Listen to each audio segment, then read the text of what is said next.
Halo semuanya, balik lagi sama saya Joshua.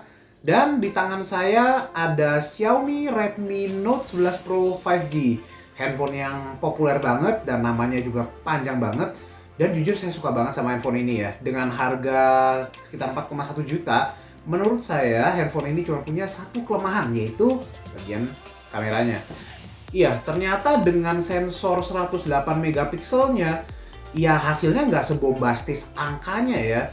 Sebenarnya untuk harga 4 jutaan awal ya, 4 jutaan kecil, ini masih cukup bagus loh. Jadi bukan yang paling jelek, tapi untuk siang hari rasanya smartphone zaman sekarang untuk harga segini udah wajar untuk ngambil kualitas foto yang bagus dengan detail yang tajam, dengan noise yang udah hampir nggak ada juga, warnanya juga gonjreng khas Xiaomi. Jadi kalau kalian mau ambil foto siang-siang, pakai handphone ini kalian post di sosial media, nggak malu-maluin lah intinya.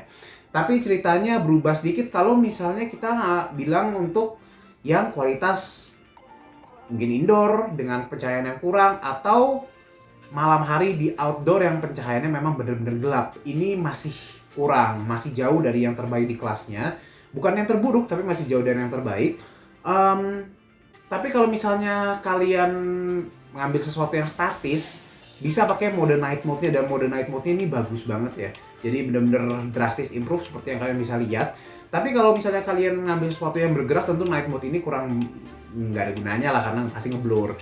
Dan juga detail dan noise pasti tinggi kalau tanpa night mode. Satu yang saya suka dari kamera ini adalah sistem AI-nya kayaknya cukup pinter ya untuk mengidentifikasi kalau misalnya kita foto bunga. Contohnya dia akan ngerti kita foto bunga dan dia akan atur secara otomatis mode sesuai untuk foto si bunga itu supaya hasilnya maksimal. Tapi dari semua itu yang paling mengecewakan adalah kemampuan perekaman videonya yang cuma di Full HD 30 fps. Ini menurut saya salah satu yang terburuk untuk handphone 4 jutaan. Karena pendahulunya aja yang harganya di 3,8 jutaan, yaitu Redmi Note 10 Pro, itu udah bisa di 4K 30. Nah, saya nggak ngerti ini kendalanya di sebelah mana, tapi yang pasti untuk saat ini dan kemungkinan seterusnya, handphone ini nggak bisa untuk 4K 30 ataupun bahkan Full HD 60 fps. Jadi itu kelemahannya, tapi videonya sendiri ya kalian bisa nilai sendiri ya untuk videonya. Oke, ini video perekaman kamera belakangnya. Tapi fokusnya cepet ya. Ini di resolusi 1080p 30 fps, yang sayangnya cuman bisa sampai sini aja, nggak bisa sampai 4K 30 atau Full HD 60 fps. Cukup stabil kalau ini saya pegang pakai dua tangan, saya jalan pelan. Kalau ini pakai satu tangan dengan kecepatan yang sama. Nah, kalau ultra wide-nya kayak gini nih. Iya, ini ultra wide-nya. Kita nggak bisa pindah langsung dari mode perekaman biasa ke ultra wide ya, jadi harus stop dulu. Kira-kira kayak gini, cukup stabil. Dan kalau kita balik lagi ke sini, ya masih cukup oke. Oke, sekarang kita pindah ke kamera depan. Kamera depannya, jangan khawatir meskipun saya ada TWS di kuping, tapi ini ngerekamnya tetap pakai mikrofonnya si handphone kok, karena ini TWS-nya nggak kehubung ke handphone ini. Kalau saya ngadep ke matahari, kira-kira kayak gini. Kalau saya ngebelakangin matahari, kira-kira seperti ini. Masih cukup bagus ya. Nggak terlalu kacau balau exposure-nya. Buat mikrofonnya gimana? Kalian nilai sendiri. Ya, kira-kira gini. Oke, kita pindah ke kalau malam hari. Oke, jadi kayak gini contoh perekaman videonya di malam hari. Masih dengan kamera utamanya. Kita lihat ke si bunga. Oke. Masih lumayan ya kalau dari layar handphonenya sendiri kualitasnya cukup stabil meskipun banyak banget noise-nya. Dari segi warna juga masih lumayan ini sebenarnya. Kestabilannya gimana? Saya pakai dua tangan jalan, kalau ini pakai satu tangan. Oke, kita coba ke kamera ultra wide. Kamera ultra wide-nya udah sama sekali nggak oke ini. Wah, ini parah banget. Ini gelap banget. Dan kalau kita jalan, stabilannya mirip-mirip nih. Saya pakai satu tangan, lumayan ya buat ukuran kelas harganya. Kita deketin. Ya. Kalau malam nggak usah rekam pakai ultra wide, pakai kamera utama aja. Sekarang kita pindah ke kamera selfie. Yuk. Ini kamera selfie-nya. Ini saya ada di daerah yang cukup gelap sebenarnya, tapi nggak gelap-gelap amat. Kalau saya benar-benar ada di bawah bayangan kayak gini nih. Nah, gimana hasilnya? Dan mikrofonnya gimana? Ini nggak ada angin ya, karena ini malam. Masih lumayan kalau misalnya mau video call kepepet malam-malam masih bisa. Oke, yuk kita balik ke review. Nah, tapi setelah kelemahan yang satu ini, yang sebenarnya kita juga nggak terlalu bisa bilang ini kelemahan yang signifikan ya, karena masih cukup bersaing dengan rata-rata smartphone di kelasnya. Tapi sisanya ini best in class kalau menurut saya. Pertama-tama kita unboxingnya dulu ya. Jadi ini salah satu paket penjualan paling lengkap yang saya dapetin di tahun 2022. Mungkin mirip-mirip sama Vivo kemarin, tapi yang kali ini ada lebih ekstra lagi karena ini dapat chargernya 67 watt. Ini chargernya gede, berat, dan charger ini powerful banget yang bisa ngecas baterai 5000 mAh ini dari 0 sampai 100 cuma sekitar 50 menitan aja. Tapi catatan sedikit, karena ini charger watt besar, jadi kalau kalian ngecharge usahain suhu ruangan atau sekitarnya cukup adem ya, kalau nggak bisa jadi lebih lama nanti ngecharge-nya. Wajar lah kalau watt besar biasanya seperti itu. Lalu impresi wow-nya berlanjut bukan sampai situ aja, bukan cuma chargernya doang, tapi begitu kita buka dari plastik penutupnya si handphone, kita megang pertama kali langsung wow. Handphone ini depannya kaca, belakangnya juga kaca, dan ini frosted glass. Jadi mirip-mirip sama yang kalian dapetin misalnya kalau kalian beli flagship zaman sekarang kan banyak yang belakangnya frosted glass. Kira-kira kayak gini, dan ini mantep banget. Beda lah sama finishing matte plastik yang umum di harga 4 juta, 3-4 jutaan. Dan kaca depannya ini Gorilla Glass 5 loh, yang melindungi layar Super AMOLED 6,67 inci 120 Hz dengan resolusi 1080x2400 pixel yang kecerahan maksimumnya sampai 1200 nits. Jadi ini terang banget kalau siang, lebih terang dari beberapa rivalnya, dan menurut saya ini salah satu highlight paling besar di handphone ini. Dan juga dia bezelnya minim ya, jadi layar ini keren banget, dan untuk harganya saya bilang ini salah satu yang terbaik. Jelas ini salah satu terbaik, dan ini nilai jual paling besar lah untuk handphone ini, salah satu yang paling besar. Dan juga untuk streaming, misalnya Netflix, dia udah wideband L1 jadi aman, resolusi bisa Full HD, cuman nggak bisa HDR ya, baik itu di YouTube maupun di aplikasi streaming. Dan feeling premium di handphone ini masih berlanjut juga saat kita ngetik di layar ini, bukan cuman pas kita nonton.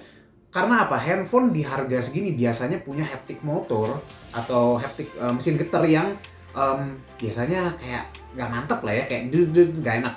Beda sama flagship. Nah, sementara Redmi Note 11 Pro ini haptic feedbacknya mirip banget dengan flagship. Dia tajam dan tegas dan enak banget, responsif juga layarnya, nggak ada ghost touch, nggak ada harapan.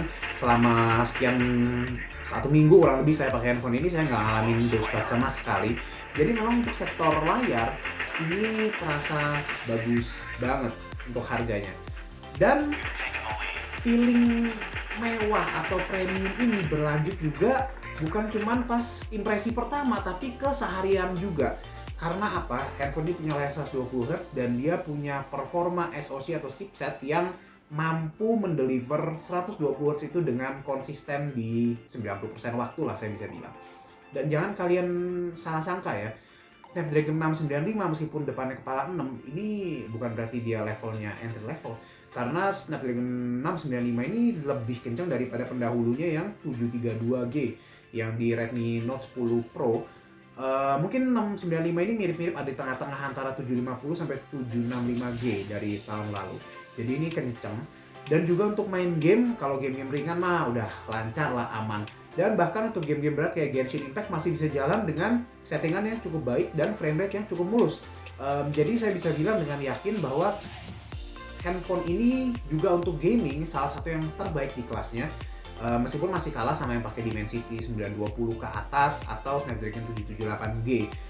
Tapi biasanya handphone yang pakai 2 prosesor itu harganya ada jauh di atas 4,1, mungkin sekitar 4,5 ke atas.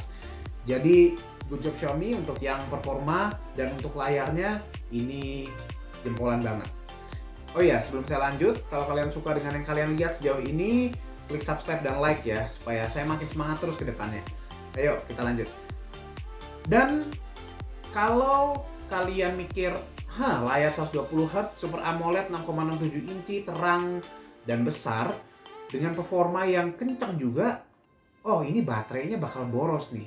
Baterai 5000 mAh bakal kewalahan untuk mentenagai si Redmi Note 11 Pro 5G ini. Tapi ternyata enggak loh. Berdasarkan pemakaian saya, handphone ini aman kalau kalian pakai untuk pemakaian normal selama 1 hari itu pasti aman, sampai malam pasti kalian masih bisa survive. Tapi kalau memang pemakaiannya berat, banyak main gamenya, atau misalnya browsing terus yang website-website yang berat, kalian mungkin harus ngecharge mungkin di sore hari atau menjelang malam. Tapi itu nggak masalah kalau misalnya kalian ngecharge juga, kalian tinggal makan sebentar juga udah banyak lagi, karena dari 0 sampai setengah atau mungkin dari 15% sampai ke 50%, itu cuma sekitar 20 menit, 15 menit. Jadi kalian selesai makan, bikin Indomie, bikin apa, kalian makan di restoran misalnya atau apa, udah bisa dipakai lagi. Sisanya sampai besok pagi.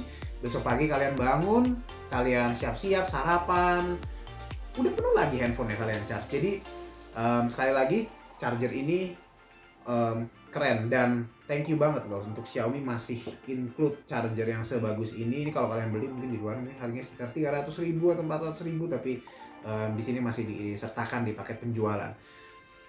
Dan yang terakhir untuk MIUI, pastinya si Xiaomi ini masih pakai Android 11 ya, karena sekarang Android 12. Tapi handphone ini masih pakai Android 11 yang ketinggalan satu generasi pastinya dengan MIUI 13. Tapi sepanjang pemakaian saya nggak nemuin ada bug, saya nggak nemuin ada keanehan-anehannya atau error-error yang seperti khasnya Xiaomi di masa lampau lah. Jadi cukup bebas masalah sebenarnya, cukup trouble free. Dan dari makin kesini saya merasa handphone dari Xiaomi dengan MIUI-nya ini semakin bisa saya rekomendasikan untuk pengguna awam. Dan untuk saya yang kenal handphone Xiaomi dari tahun 2015-an mungkin ya, sekitar segitu, dari zamannya Redmi Note 4 yang software-nya itu kacau balau banget. Ini keren sih Xiaomi, dan saya berharap kedepannya untuk software update-nya bisa ditingkatkan lagi dan MIUI-nya bisa diperbarui terus, karena sekarang udah bagus banget dan iklannya juga udah makin terkontrol, udah nggak di mana-mana iklan, sedikit iklan, jadi ini udah bagus banget. Jadi kesimpulannya, gak usah panjang lebar, handphone ini saya suka banget, dan jelas ini salah satu handphone terbaik, atau bahkan menurut saya untuk harga 4 juta kecil, kalau kalian nggak bener-bener nyari kamera specifically, handphone ini adalah yang terbaik, dan dengan mudah saya rekomendasiin.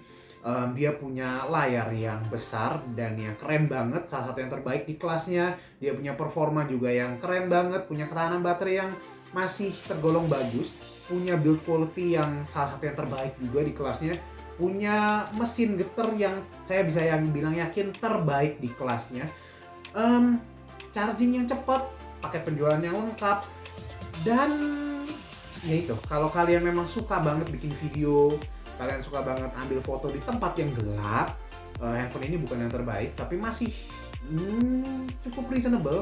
Tapi sisanya ini jelas the best untuk harga 4,1 juta ya, yang ditawarkan oleh si Xiaomi Redmi Note 11 Pro 5G ini.